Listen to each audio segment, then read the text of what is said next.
સતગુરુ ભગવાન કી જય। આજે કૃષ્ણ ભગવાનની એવી મહાનતા છે, ખરેખર મહાપુરુષ છે। કૃષ્ણ ભગવાનને પરમાત્મા કહેવાય છે। એમના જીવનમાં સાહેબ જ્યારે સદગુરુ મળ્યા, કૃષ્ણ પરમાત્માને જ્યારે સદગુરુ મળ્યા, એ પછી કૃષ્ણ પરમાત્મા એક આનંદ સ્વરૂપ બન્યા। સાહેબ આમ તો જોવા જઈએ તો એ રાજા હતા, રાજા જેને મહેલ હતો, રાજપાટ બધું હતું, પણ સાહેબ ગુરુનું જ્ઞાન મળ્યા પછી રાજપાટ સામે નજર નહીં કરી, કેવલ ગુરુનું જ્ઞાન। સાહેબ આટલું હોવા છતાંય જે ગુરુનું જ્ઞાન પકડી રાખે ને એ મહાન બને।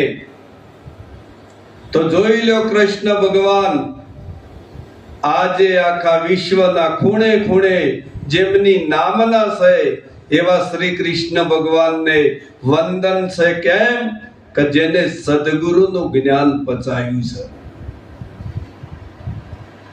સાહેબ આટલી બધી દોલત હોવા છતાં કૃષ્ણ ભગવાનને પાછો લમડો નહીં કર્યો।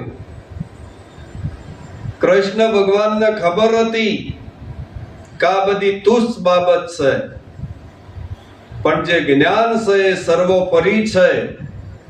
તો એમના જીવનમાં ઘણા બધા બંગલા છોડી દીધા, રાજ છોડી દીધું, પણ કૃષ્ણ ભગવાનની મહાનતા એ છે કે એમને ગુરુનું જ્ઞાન નથી છોડ્યું સાહેબ। તો આ તો ભક્તિ કરો એટલે કષ્ટ તો આવે, એટલે કષ્ટથી કોઈ દૂર ભાગીને જતું રહેવાથી કોઈ કષ્ટ નહીં જાય, પણ સાચો ભક્ત હોય એ કષ્ટમાં પણ ગુરુની ભક્તિ છોડતો નથી। અરે બોધ લેવાથી કોઈ ફાયદો નહીં, પણ બોધમાં જો તૈયારી નહીં થઈ તો મેળ પડે એવો નહીં। સાહેબ કૃષ્ણ ભગવાન કેટલો વિવેક રાખતા સદગુરુનો। એક વખત કૃષ્ણ ભગવાન આવી રીતના આમ ચાલતા હતા, એમને ધોતી પહેરી હતી। આ ધોતીનો એક શેડો ગુરુ મહારાજના પગે અડી ગયો। ગુરુ મહારાજ ક્રોધિત હતા કે હે કૃષ્ણ, તે મન પગ કેમ માર્યો? કૃષ્ણ કે પ્રભુ મેં પગ નહીં માર્યો, પણ મારી ધોતીનો શેડો અડી ગયો। કે જા હાલ ગરમ ગરમ ખીર બનાવીને લાય, આ ગુરુનો આદેશ। અને જેને ગુરુનો આદેશ માનતા હતા એવા શ્રી કૃષ્ણ ભગવાન તરત ગરમ ગરમ ખીર લઈને આવ્યા, કારણ કે ગુરુનો આદેશ થાય પછી બીજું કોઈ બોલવાનું હોય નહીં। પછી કૃષ્ણને કીધું કે આ ખીર તારા શરીરે લગાય। કૃષ્ણ ભગવાન બધા લગાવવા માંડ્યા, હાથે લગાઈ, પગે લગાઈ, મોથા પણ લગાઈ, અને છેલ્લે કૃષ્ણ ભગવાનને એમ થઈ ગયું કે હવે તળિયો બાકી રાખો, એટલે કદાચ દોડવું હોય તો દોડતા ફાવો, પણ જો ક્રોધમાં ગુરુ મહારાજનો આશીર્વાદ હોય, તારે કૃષ્ણજીએ કીધું કે મહારાજ શ્રી મારા શરીરે મેં ખીર લગાવી દીધી।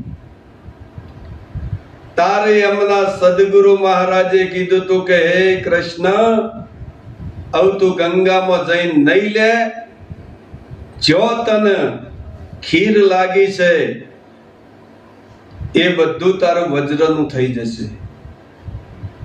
કૃષ્ણ ભગવાન કે પહેલા કીધું હોત ને તો આ તળિયે કોરો ન રાખો, પણ ક્રોધમાં ગુરુ મહારાજનો આશીર્વાદ છે। કૃષ્ણ ભગવાનને ભાગવત ગીતામાં એવું નથી કીધું કે મંદિર બનાવજો, એવું નથી કીધું કે અગરબત્તી કરજો, દીવા હળગાવજો, પણ કૃષ્ણ ભગવાનને એક જ કીધું છે કે એ અર્જુન, કોઈ જ્ઞાની પુરુષ મળે તો આ યોગ લઈ લેજે, આ જ્ઞાન લઈ લેજે, આ જ્ઞાન તારા કામનું છે. બાકી બધી તુચ્છ બાબત છે. જ્ઞાન સર્વોપરી છે. એટલે આ જ્ઞાન મળવાથી કૃષ્ણ પરમાત્મા મહાન થયા છે. એમને જીવનમાં ઘણો બધો ત્યાગ કર્યો, પણ જ્ઞાનનો ત્યાગ કદાપી કર્યો નથી. આવા કૃષ્ણ ભગવાનને વારંવાર વંદન છે. આવા મહાપુરુષો આપણા ભારતમાં થયા છે, અને તોય આપણે કૃષ્ણનું હોભળતા નહીં. સાહેબ, આ તો યુવાના લીલાઓમાં પડી ગયા છે. અરે કૃષ્ણ ભગવાન શું છે ભાઈ, એ જાગીને જોઈ લેજો. કૃષ્ણ ભગવાન બ્રહ્મચારી છે, અખંડ બ્રહ્મચારી. એટલે કોઈ કૃષ્ણના સામે પણ ઓગળી કરી શકે એમ નથી. આવા મહાપુરુષને વારંવાર વંદન કરી હું વિરમું છું. જય ગુરુ મહારાજ, જય ગુરુ મહારાજ.